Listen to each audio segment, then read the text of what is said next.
storm is pulling away, but those strong gusts will be with us for the night, and they could still bring down trees and other debris. Our team coverage kicks off with WBZ's Ken MacLeod live right now in Spencer. Ken?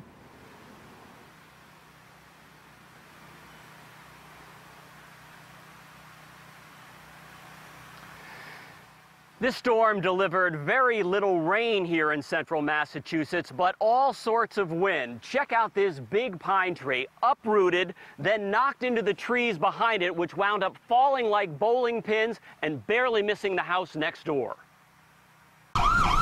You could follow the sirens in Spencer to the next downed power line, often still live and still smoldering. It was crazy because the power kept flicking on and off for quite a bit, and then finally it just went off. The culprit here was a snapped tree on Paxton Road, a tree that not only knocked out the electricity, but smashed a neighbor's car, making an awful racket. So we came up to look up the street.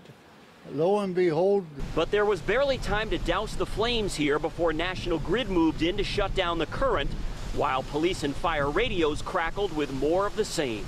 All of a sudden, I see trees coming at me. Got a little nerve-wracking. On Stiles Reservoir, locals say the wind came from the opposite direction of most storms, stripping shingles from rooftops and uprooting enormous trees. On nearby Chickering Road, several trees leaned precariously against the power lines. Just across the Charlton line, David Quato struggled to get his generator fired up with a snapped treetop tangled in the wires just down the street. Residents here knew the storm was supposed to charge north, well west of here, and weren't really expecting this kind of fallout. I don't know if it was a microburst or what, but you know, it came through pretty rough and then went away pretty quick too. The sun was back out.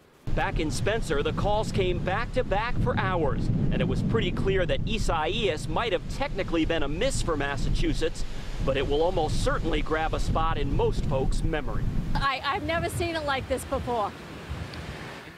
No surprise, Wednesday will be cleanup day here, and perhaps the best news about this tropical system is that it's a fast mover, already gone before we even got comfortable pronouncing its name. Live in Spencer tonight, Ken MacLeod, WBZ News.